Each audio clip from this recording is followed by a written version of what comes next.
வணக்கம் electronics training இன் தமிழ் சேனலில் இப்போ நான் பார்க்க போகிற வீடியோ ஒரு PANASONiC 24 inch LED-TV உடைய பவர் சப்ளை. நிறைய பவர் சப்ளைஸ் உங்களுக்கு நடத்திட்டு வரேன். ஸ்கிமேட்டிக் டயக்ராம் வச்சு எக்ஸ்பிளைன் பண்ணிகிட்ருக்கேன்.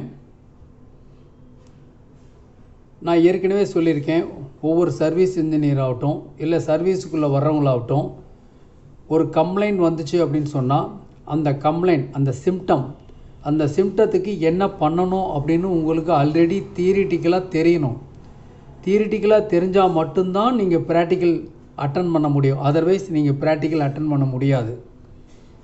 இப்போ நான் ஒரு ஃபால்ட்டு போட்டு காமிக்கிறதுனாலையோ அது உங்களை கற்றுக்க முடியாது. சில பேர் சொல்கிறாங்க அதான் ப்ராக்டிக்கல் அப்படின்னு. இல்லை, ப்ராக்டிக்கல் அது அல்ல. ப்ராக்டிக்கல் அப்படிங்கிறது ஆல்ரெடி உங்களுக்கு சர்க்யூட்டை பற்றிய நாலேஜ் தரவாக இருக்கணும். அப்போ தான் நீங்கள் அட்டன் பண்ண முடியும். இந்த இடத்துல வோல்ட் வரலைன்னா இதுக்கப்புறம் என்ன பண்ணணும், இதில் வோல்ட் வரலையும் என்ன பண்ணணும், வரவேண்டிய வோல்ட் அதிகமாக வந்தால் என்ன பண்ணணும். பொதுவாக வரவேண்டிய வோல்ட்டை தவிர அதுதான் எக்ஸாக்ட் பயாஸ், ரெஸ்பெக்டிவ் கிரிடுக்கு வரக்கூடிய ரெஸ்பெக்டிவ் வோல்டேஜ் அப்படின்னு சொல்லுவோம். அதுதான் bias, basic input output supply. அந்த வோல்ட் வரல அப்படின்னா அதுக்கு பேர் அப்நார்மல் வோல்டேஜ் அப்படின்னு பேர். குறைவாக வந்தாலும் சரி அதிகமாக வந்தாலும் சரி நம்ம வோல்ட் அளந்து தான் ஃபால்ட்டை கண்டுபிடிக்க முடியும். அதுக்கு அடிப்படை தேவை என்ன வேணும் அப்படின்னு சொன்னால், ஒரு பவர் சப்ளை அப்படின்னா அது என்ன பண்ணுது அப்படிங்கிற டீட்டெயில் வேணும். ஓகேங்களா? தென் அது எப்படி இயங்குது அப்படின்னு வேணும். கிட்டத்தட்ட ஒரே மாதிரி சர்க்யூட் இருந்தால் நம்ம சர்வீஸ் பண்ணுறது ஈஸி. ஆனால் ஆக்சுவலாக அந்த மாதிரி சர்க்யூட் கிடையாது. ஒவ்வொரு மாடலும் ஒவ்வொரு கம்பெனியுமே ஒவ்வொரு மாடலுக்கும் மாற்றுவாங்க. ஓகேங்களா? இப்போ சோனி அப்படின்னு எடுத்திங்கன்னா சோனியில் ஒவ்வொரு மாடலுக்கும் பவர் சப்ளை மாறும். ஓகேங்களா? ஸோ இப்படி ஒரு சூழ்நிலை இருக்கும்பொழுது நான் என்ன பண்ணணும் அப்படின்னா, அந்த ஸ்கிமேட்டிக் டயக்ராம் பற்றி தரவு நாலேஜ் இருந்தால் மட்டும்தான் சர்வீஸ் பண்ண முடியும். ஓகேவா? இல்லைன்னா போர்டு மாற்ற வேண்டியது இருக்கும். இல்லைன்னா நமக்கு என்னென்னலாம் தோணுதோ இதுவா அதுவா அப்படின்னு எதெல்லாம் சந்தேகப்படுறோமோ அதையெல்லாம் மாற்றி பார்க்கலான்னு தோணும். கண்டிப்பாக ரெடி ஆகாது செட்டு. ஓகேங்களா? நான் சொல்கிறது, முதல்ல சர்க்யூட்டை பார்த்து பழகுங்க, ட்ரேஸ் பண்ணுங்கள். அப்போ தான் சக்ஸஸ்ஃபுல்லாக பண்ண முடியும். வரக்கூடிய காலகட்டங்களுக்கெல்லாம் சர்வீஸை பேஸ் பண்ணி இருக்கக்கூடிய தொழில் மட்டும்தான் டெவலப் ஆகும். குறிப்பாக எலக்ட்ரானிக்ஸ் பேஸில் இருக்கிறது மட்டும்தான் ஸ்ட்ராங்காக நிற்கும். ஓகேங்களா? அதனால் கொஞ்சம் கான்சன்ட்ரேட் பண்ணுங்கள், சக்ஸஸ் பண்ணிக்கலாம். ஏன்னா இது உங்களுக்கான சேனல். ட்ரைனிங் உங்களுக்கு கொடுக்குறோம், பயிற்சி அளிக்கிற ஒரு சேனல், ரொம்ப முக்கியம். ஓகேங்களா? இப்போது அந்த சர்க்யூட் பார்க்குறதுக்கு முன்னாடி நீங்கள் ஒரு சர்க்யூட்டை நீங்கள் நெட்லேருந்து டவுன்லோட் பண்ண வேண்டியது இருக்கும். ஏதோ ஒரு எனி சர்ச் என்ஜின், பெரும்பாலும் நம்ம கூகுள் யூஸ் பண்ணுறோம். அந்த கூகுள்லேருந்து என்ன பண்ணணும், மாடல் நம்பரை டைப் பண்ணிங்கன்னா உங்களுக்கு அதோடைய கரஸ்பாண்டிங் டேட்டா சீட்டு வந்துடும். கம்ப்ளீட் ஸ்கிமேட்டிக் டயக்ராம் வந்துடும். அதில் ஒரு டயக்ராம் தான் உங்களுக்கு நான் காமிச்சிட்ருக்கேன். ஓகேவா? சரி, இப்போ பார்க்கலாம். இந்த சர்க்யூட்டில் பாருங்கள், இது இந்த இடத்துல இருக்கு இல்லையா, 2 பாயிண்ட் இருக்கு இல்லையா, இது லைன் இன்புட். இந்த கனெக்டர் மூலியமாக வந்திருக்கும். 230 வோல்ட். நான் ஏற்கனவே சொல்லியிருக்கேன், S.M.P.Sல 90 வோல்ட் ஏசியிலிருந்து 290 வோல்ட் ஏசி உள்ளே வந்தாலும் இந்த S.M.P.S ஒர்க் பண்ணும். தட் மீன்ஸ் அவுட்புட் கான்ஸ்டண்ட்டாக இருக்கும். இந்த பவர் சப்ளையோட எய்ம் என்ன அப்படின்னா, ஜஸ்ட் ஒரு 12 வோல்ட் டிசியை கொண்டுட்டு வரணும். இந்த 12 வோல்ட் டிசி நேரம் எங்கே பண்ண மதர் போர்டுக்கு போகும். அவ்வளோதான். அதுக்கப்புறம் என்ன ஆப்ரேஷனுங்கெல்லாம் பின்னாடி பார்த்துக்கலாம். ஸ்டாண்ட் பை எப்படி வரும், ஸ்டாண்ட் பை எப்படி ரிலீஸ் ஆகுது அப்படிங்கலாம் அடுத்து பார்த்துக்கலாம். ஓகேங்களா? இப்போ பார்த்தீங்கன்னா இந்த இடத்துல 230 வோல்ட் ஏசி, இந்த இடத்துல ஏசி ஃபீஸ் மூலிமா நேராக எங்கே வருது உங்களுக்கு, எலக்ட்ரோ மேக்னெட்டிக் இண்டக்டிவ் ஃபில்டர்னு சொல்லுவோம். எஸ்வலாக லைன் காயில். அந்த லைன் காயிலுக்கு முன்னாடி என்னென்ன இருக்குது அப்படின்னா, இந்த ஃபேஸ் நியூட்ரலுக்கு அக்ராஸாக ரெசிஸ்டர், ஒரு கெப்பாசிட்டர், ஒரு வேரியஸ்டர், இதெல்லாம் இருக்குது. ஏற்கனவே வேரியஸ்டர் பற்றி டீட்டெயில்ஸ்லாம் உங்களுக்கு சொல்லியிருக்கேன். இது RF பைபாஸ் கெப்பாசிட்டர். தென் அதுக்கப்புறம் லைன் ஃபில்டருக்கு அப்புறம் ஒன்ஸ் அகேன் இந்த கெப்பாசிட்டர் இருக்குது. இது RF பைபாஸ், இது ஒரு லைன் ஃபில்டர். இதெல்லாம் சேர்ந்து என்ன பண்ணுதோ எலக்ட்ரோ மேக்னெட்டிக் இண்டக்டிவ் ஃபில்டரை ஆக்ட் பண்ணுது. அதனால் 230 வோல்ட் 50 ஹெர்ட்ஸ் ஏசி மட்டும் சர்க்யூட்டுக்குள்ளே இந்த ஃப்ரிட்ஜ் ரெட்டிஃபையருக்கு உள்ளே வருது. ஓகேவா? இந்த ஃப்ரிட்ஜ் ரெட்டிஃபையரில் 2 பாயிண்ட் இருக்குது. இந்த LN அப்படின்னு கொடுத்துருக்கு. ஏன்னா அடுத்த பவர் சப்ளை பார்ட்டாக தான் உங்களுக்கு இந்த பவர் சப்ளைலாம் கொடுத்துருப்பாங்க. அது தெரிஞ்சுக்கிறதுக்காக தான் கொடுத்துருக்கேன். நெக்ஸ்ட் வீடியோவில் நான் என்ன பண்ண போகிறோம், அடுத்து ஒர்க்கிங் பிரின்சிபல் பற்றி டீட்டெயில்ஸ் உங்களுக்கு கொடுக்க போகிறேன். நான் ஏற்கனவே சொல்லியிருக்கேன், இந்த ஸ்கிமேட்டிக் எக்ஸ்ப்ளனேஷன் வந்துருச்சு அப்படின்னா இந்த பார்த்துட்டு இருக்கிற இந்த சர்க்யூட்டை ஸ்க்ரீன்ஷாட் எடுத்துக்கங்க. தென் ஒரு பிரிண்ட் அவுட் எடுத்து கையில் வச்சுக்கங்க. தென் உங்களுக்கு எப்போ வேணாலும் எடுத்து பார்க்குறதுக்கு உங்களுக்கு யூஸ்ஃபுல்லாக இருக்கும். நெக்ஸ்ட் இப்போ அடுத்த வீடியோ கண்டினியூவாக பார்க்குறோம். இப்போது என்ன பண்ணியிருக்கேன், இன்னொரு சர்க்யூட் உங்களுக்கு கொடுத்துருக்கேன். இந்த சர்க்யூட் என்ன பண்ணலாம், நீங்கள் ஒரு ஸ்க்ரீன்ஷாட் எடுத்து வச்சுக்கங்க. தென் உங்களுக்கு ரொம்ப யூஸ்ஃபுல்லாக இருக்கும். ஓகேவா? சரி, இப்போ பாருங்கள், இப்படி தான் ஸ்கீமேட்டிக் டயக்ராம் இருக்கும். நீங்கள் நெட்லேருந்து டவுன்லோட் பண்ண முடியும். கொஞ்சம் சர்ச் பண்ணணும். ஆரம்பத்தில் கொஞ்சம் பிகினிங் கஷ்டமாக இருக்கும். நிறைய வெப்சைட் இருக்குது, நீங்கள் அதை கேதர் பண்ணிக்கலாம். ஓகே, நான் இப்போ இந்த பவர் சப்ளை வந்து இப்போது வரக்கூடிய பவர் சப்ளையில் இன்னும் கொஞ்சம் கிரிட்டிக்கலாக இருக்கும். அடுத்தடுத்த பவர் சப்ளைலாம் உங்களுக்கு வர்றதுக்கு ஒரு முன்னோட்டமாக இருக்கும்.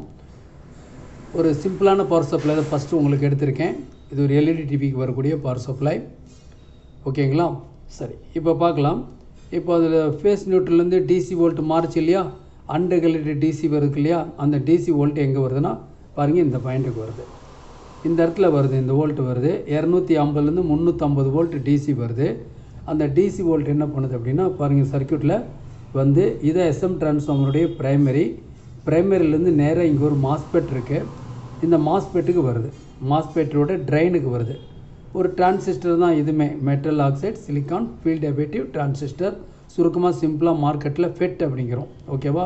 FETல வந்து N சேனல் இருக்குது, P சேனல் இருக்குது. N channel P channel ID பண்ணுறது எப்படி, அது எப்படி செக் பண்ணுறது அப்படின்னு நான் ப்ரீவியஸ் வீடியோ போட்டிருக்கேன். வீடியோஸ் நிறையா பாருங்கள், நீங்கள் தெரிஞ்சுக்கலாம். ஓகே, இது வந்து சுவிட்சிங் பர்பஸுக்காக இது கொடுத்துருக்கு. பேசிக் போல் இங்கே கேட்டுன்னு கொடுத்துருக்கு, அவ்வளோதான். ஓகேங்களா? சரி, இப்போ ட்ரெயினுக்கு இந்த வோல்ட்டு வந்துடும். வந்தோடனே என்ன ஆகும் உங்களுக்கு அப்படின்னா, இந்த ப்ரைமரி வந்து ஏற்கனவே S.M.P.Sல சொல்லியிருக்கேன். ப்ரைமரியில் என்ன ஆகணும் உங்களுக்குன்னா, சுவிட்சிங் ஆகணும், துடிக்கணும். அப்படி துடித்தா மட்டும்தான் என்ன ஆகும் அப்படின்னா செகண்டரிக்கெல்லாம் இன்டியூஸ் ஆகும். இதில் எத்தனை செகண்டரி இருக்குது பாருங்கள், இங்கே ஒரு செகண்டரி இருக்குது, இங்கே ஒரு செகண்டரி இருக்குது, இங்கே ஒரு செகண்டரி இருக்குது. 3 செகண்டரி இருக்குது. ஓகேவா?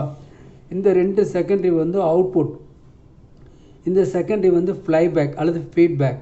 இந்த சர்க்யூட் எப்படி ஒர்க் பண்ணுது, ஃபீட்பேக் தெரிஞ்சுக்கிறதுக்காக இது ஒரு சர்க்யூட் இருக்குது. ஏன்னா இதில் வந்து ஒரு ஐசி வந்து யூஸ் பண்ணியிருக்கோம். இதில் ஒரு ஐசி யூஸ் பண்ணியிருக்கோம். இந்த ஐசியில் 6 பின் ஐசி இருக்குது. இதுதான் வந்து ட்ரைவ் பண்ணுது சர்க்யூட்டில். இப்போ இதில் பார்த்தீங்க அப்படின்னா இந்த இடத்துல ஆப்டோ கப்ளருடைய ஆஃப் த போர்ஷன் கொடுத்துருக்கு, ஃபுல்லாக கொடுக்கல. உங்களுக்கு ஏற்கனவே தெரியும், ஆப்டோ கப்ளர் அப்படின்னா அது 4 பின் இருக்கும், உள்ளே ஒரு டிரான்சிஸ்டர் இருக்கும், உள்ளே ஒரு LED இருக்கும். அந்த எல்இடியோட பிரைட்னஸை பொறுத்து தான் என்ன இருக்கும் உங்களுக்கு,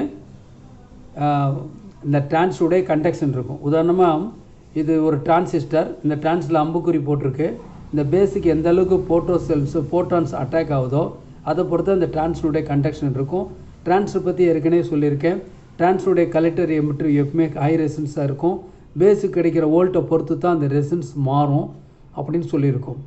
ஓகே, இப்போது இந்த சர்க்யூட்டில் பார்த்தீங்க அப்படின்னா ஃபஸ்ட்டு இனிஷியலாக என்ன பண்ணியிருக்கோம், இந்த இடத்துல ட்ரைனுக்கு சப்ளை வோல்ட் வந்துடும். இந்த ட்ரைன் சாப்பிட்டு இந்த ட்ரைன் சுவிட்சிங் ஆகணும் அப்படிங்கிறதுக்காக ஃபஸ்ட்டு இனிஷியலாக என்ன பண்ணியிருக்காங்க அப்படின்னா பாருங்கள், என்கிற பாயிண்ட் இருக்குது, விங்கிற பாயிண்ட் இருக்குது. என்கிற பாயிண்ட்டு எங்கே இருக்குது, ஏற்கனவே கொடுத்த பவர் சப்ளையில் பார்த்துருந்தீங்கன்னா தெரியும். என்கிறது எங்கே மென்ஷன் பண்ணியிருக்கு அப்படின்னா 230 வோல்ட் ஏசி வர்ற லைன்லேருந்து இந்த 1 2 3 இந்த 3 ரெசிஸ்டன்ஸ் மூலிமா ட்ராப் ஆகி ஒரு பர்டிகுலர் வோல்ட்டு இந்த டிரைவ் ஐஸினுடைய 5வது பின்னுக்கு ட்ரிகரிங் ஆகும். இந்த 5வது பின்னுக்கு ட்ரிகர் ஆனவுடனே 6வது பின்னிலிருந்து உங்களுக்கு என்ன ஆகும் அப்படின்னா ஒரு பல்ஸ் என்ன பண்ணும், இந்த டிரான்சிஸ்டரில் வந்து ஆம்பிளிஃபை ஆகி தென் அதுக்கப்புறம் இந்த கேட்டுக்கு வரும். இந்த கேட்டுக்கு வரதுனால இந்த மாஸ்பெட் சுவிட்சிங் ஆகும். சுவிட்சிங் ஆகிறதுல அவுட்புட் வரும். இந்த அவுட்புட் வரும் பொழுது இந்த ஃபீட்பேக் அல்லது ஃப்ளைபேக் வைண்டிங்கில் இன்டியூஸ் ஆகிற ஏசி வோல்ட்டு இந்த டயோடில் டிசியாக மாறும், ஃபில்டர் ஆகும். இந்த இடத்துல போட்டிருக்கு விசிசின்னு போட்டிருக்கு இல்லையா, இந்த பாயிண்ட்டும் பாருங்கள் இங்கே இருக்க பாயிண்ட்டும், இந்த 2 பாயிண்ட்டும் இணைஞ்சிருக்கும். சர்க்யூட்டில் உங்களுக்கு டிஸ்கனெக்ட் ஆன மாதிரி கொடுத்துருக்கு, இல்லை இன்னர் கனெக்ஷன் இதில் இருக்குது. பெரும்பாலும் சர்க்யூட்ஸ்லாம் இப்படி தான் இருக்கும், அப்படி தான் பார்க்க வேண்டியது இருக்கும்.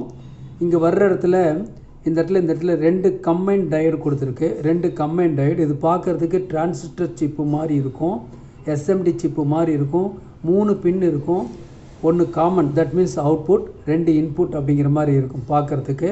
ஆனால் அது எப்படின்னா கம்பைன் டயோடு. இது வந்து 2 ஜீனர் டயோடு பேரலெல்லாம் இருக்குது. ஓகே, பார்க்குறதுக்கு டிரான்சிஸ்டர் சிப்பு மாதிரி இருக்குது, SMD சிப்பு மாதிரி இருக்கும்.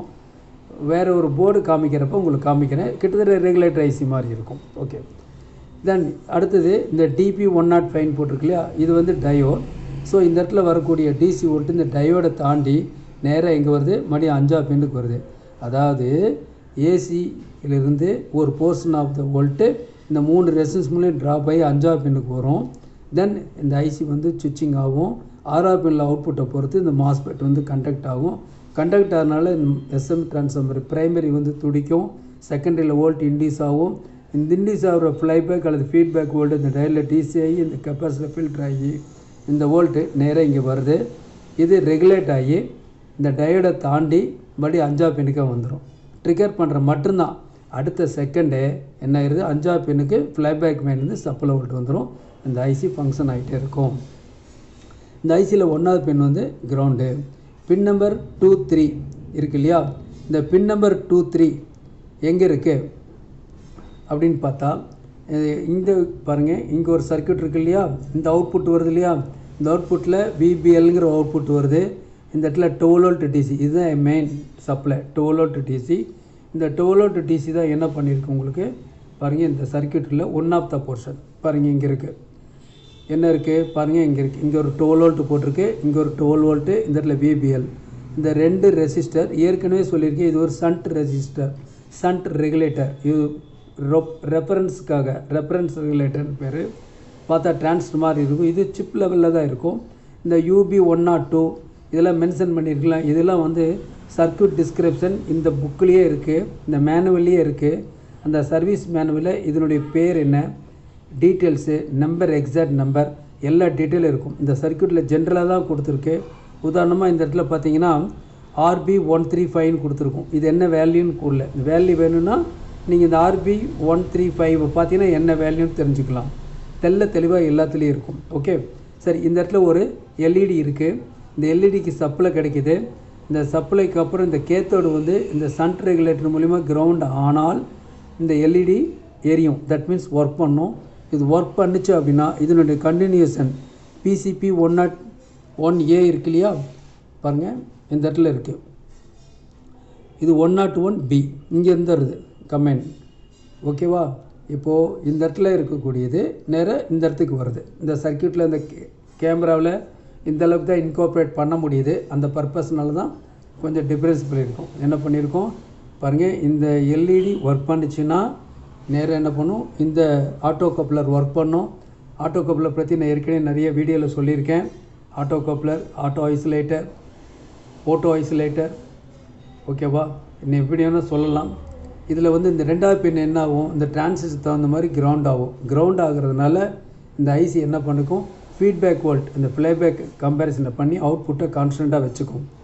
அதே மாதிரி தான் இங்கே பார்த்தீங்கன்னா தனியாக ஒரு 12 வோல்ட் சப்ளை, இந்த இடத்துல ஒரு ஜீனர் டயோட் இருக்கு இல்லையா, இந்த டயோட்லேருந்து அடுத்து எங்கே கொடுத்துருக்கு அப்படின்னா இந்த இடத்துல ஒரு ஆட்டோ கப்ளர். இந்த ஆட்டோ கப்ளர் எல்இடி எரியுது எதை பொறுத்து இருக்குன்னா பாருங்கள், இந்த டிரான்சிஸ்டர் அதனுடைய கண்டினியூஷன் தான் இது இருக்குது. அது 3வது பின்னை என்ன பண்ணும் உங்களுக்கு வச்சுக்கும். 3வது பின்னை ரெஃபரன்ஸாக வச்சுக்கும். அப்போ பின் நம்பர் 2, பின் நம்பர் 3 எல்லாமே ரெஃபரன்ஸ் வோல்டேஜ், கம்பேரட்டர் எல்லாம் உள்ளுக்குள்ளே இருக்குது. இந்த சிப்பு தான் என்ன பண்ணும், மேக்ஸிமம் இதை ட்ரைவ் பண்ணி ஒர்க் பண்ண வைக்கும். ரொம்ப சிம்பிள் பவர் சப்ளை. ஏன்னா எடுத்துனையோ ஒரு கிரிட்டிக்கல் பவர் சப்ளைங்கிறது கொஞ்சம் கஷ்டமாக இருக்கும். அப்படிங்கிறனால தான் சிம்பிள் பவர் சப்ளை. இந்த செகண்டரி பற்றி சொல்ல வேண்டியதில் இதில் ஒரு ஏசி இன்டியூஸ் ஆகிரும், டிசியாக மாறிடும், அவுட்புட் வெளியே வரும். இதுவும் அதே மாதிரி தான். ஓகேவா, மெயின் ஒர்க்கிங் ஆப்ரேஷன். ட்ரிகர் எங்கேருந்து வருது, எப்படி வருது அப்படின்னு பார்க்குறதுக்காக தான் இந்த வீடியோ கொடுத்துருக்கு. இதில் ஒரு கம்ப்ளைண்ட் வந்துச்சுன்னா நம்ம என்ன பண்ணுவோம், என்ன செக் பண்ணுவோம், முதல்ல ஸ்கெமாட்டிக் டயக்ராம் இருக்கணும். இந்த இடத்துல 12 வோல்ட் வருதான்னு பாருங்கள். ஒரு அவுட்புட் வந்தால் கூட S.M.P.S ஓகே. இந்த இடத்துல 12 வோல்ட் வரல அப்படின்னா ஒரு வேளை என்ன பண்ணிடுன்னா இந்த S.M.P.S ஒர்க் பண்ணலை. ஒர்க் பண்ணதுக்கு என்ன காரணம்னா இந்த 3 ரெசிஸ்டன்ஸில் ஏதாவது ஒன்று இனிஷியலாக ஓப்பன் ஆகிருந்ததுன்னா கண்டிப்பாக ஒர்க் பண்ணாது. அது மாற்றினா செட்டு ரெடி ஆயிரும். தென் இந்த இதில் வோல்ட் வருது ஆனால் அவுட்புட் வரல அப்படின்னா ஒன்று சஸ்பெக்டட் ஐசியாக இருக்கலாம், இல்லை அப்படின்னு சொன்னால் இந்த டிரைவ் சர்க்யூட் வேலை செய்யாமல் இருக்கலாம். இதனுடைய பயாசிங் ரெசிஸ்டன்ஸ் ஏதாவது ஓப்பனான்னு பார்க்கலாம். இந்த டிரான்சிஸ்டரை கூல்டு செக் பண்ணாலும் பண்ணலாம், ஹாட் செக் பண்ண முடியாது. ஸோ இந்த அவுட்புட் வந்தோன்னா அடுத்த வினாடியே இந்த பின் நம்பர் 5ல் என்ன வரும்னு சொல்லியிருக்கேன், ட்ரிகர் வோல்ட் வரணும், அடுத்த வினாடியே கண்டினியூ வோல்ட்ஸ்னு வரணும். அப்படி வரல அப்படின்னா இந்த டயோடு ஓப்பனாக இருக்கலாம், இந்த ரெகுலேட்டர் ஆகாமல் ஒருவேளை ஷார்ட் சர்க்யூட்டாக இருக்கலாம், இந்த ரெசிஸ்டன்ஸ் ஓப்பனாக இருக்கலாம், இந்த இடத்துல அவுட்புட் வோல்ட் வராமல் இருக்கலாம், இன்புட் வந்து ஏசி வந்து இங்கே டிசி வராமல் இருக்கலாம். ஸோ ஏற்கனவே உங்களுக்கு சொல்லியிருக்கேன். ஸோ அதையெல்லாம் பார்த்தா அப்படின்னா இந்த சர்க்யூட் கண்டிப்பாக நீங்கள் ரெடி பண்ண முடியும். ஆட்டோ கப்ளர் எப்படி செக் பண்ணுறது, ஆட்டோ கப்ளர் எப்படி ஒர்க் பண்ணுறது அப்படின்னு ஆல்ரெடி வீடியோஸ் உங்களுக்கு நிறைய வீடியோஸ் போட்டிருக்கேன். ஓகேவா, பாருங்கள். வியூவர்ஸ், நியூ கமர்ஸ் யாராவது இந்த வீடியோ பார்க்குறவங்களா இருந்தாங்கன்னா லைக் பண்ணுங்கள், ஷேர் பண்ணுங்கள், சப்ஸ்கிரைப் பண்ணுங்கள். ஏன்னா இந்த சேனல் வந்து உங்களுடைய சர்வீஸுக்காக ஏற்படுத்தப்பட்ட சேனல். உங்களுக்கு நாலேஜை ப்ரொவைட் பண்ணணும் அப்படின்னு பார்க்குறோம். உங்களுக்கு இதனுடைய தொழில் சார்ந்த நுண்ணறிவு வந்துச்சுன்னா ஆட்டோமேட்டிக்காக உங்களுக்கு ஆற்றல் வரும். ஆற்றல் வந்துன்னா ஒரு தொழில் முனைவராக மாற முடியும். நீங்களும் வீட்டில் இருந்துகிட்டே கன்ஃபார்மாக சர்வீஸ் பண்ண முடியும். இந்த வீடியோ பார்க்குற ஆண் பெண் இருபாலரும் இந்த நீங்கள் வீடியோ பண்ண முடியும், சர்வீஸ் பண்ண முடியும். வீடியோ பார்க்குற எல்லாருமே. அது இல்லாமல் மோரோவர் மேற்கொண்டு நிறையா தெரிஞ்சுக்கணும் அப்படின்னு விருப்பப்பட்டால் எங்கள் ட்ரைனிங் இன்ஸ்டியூஷனுக்கு வரலாம், ஜாயின் பண்ணிக்கலாம். இதில் வந்து ஒரு மொபைல் ட்ரைனிங் கோர்ஸ் இருக்குது, சிஆர்டி டிவி ட்ரைனிங் இருக்குது, எல்சிடி எல்இடி ட்ரைனிங் இருக்குது, இன்வெர்ட்டர் யூபிஎஸ் ட்ரைனிங் இருக்குது, pipe and home theatre assembling and trouble shooting இருக்குது, ப்ராஜெக்ட் டிசைனிங் இருக்குது. உங்களுக்கு என்ன கோர்ஸ் விருப்பமோ அந்த கோர்ஸ் ஜாயின் பண்ணிக்கலாம். ஒவ்வொரு கோர்ஸுக்கும் மிக குறைஞ்ச பயிற்சி கட்டத்தில் நிறைவான பயிற்சியை அளிச்சிக்கிட்டு வந்துட்டு இருக்கோம். வாங்க ட்ரைனிங் எடுத்துக்கலாம். இந்த வீடியோவை பார்த்து முடிச்சது பிறகு உங்களுடைய கமெண்ட்ஸ் இருந்தால் சொல்லுங்கள். நெக்ஸ்ட் வீடியோ நாளைக்கு உங்களுக்கு அப்லோட் பண்ணுறேன். Okay, thank you.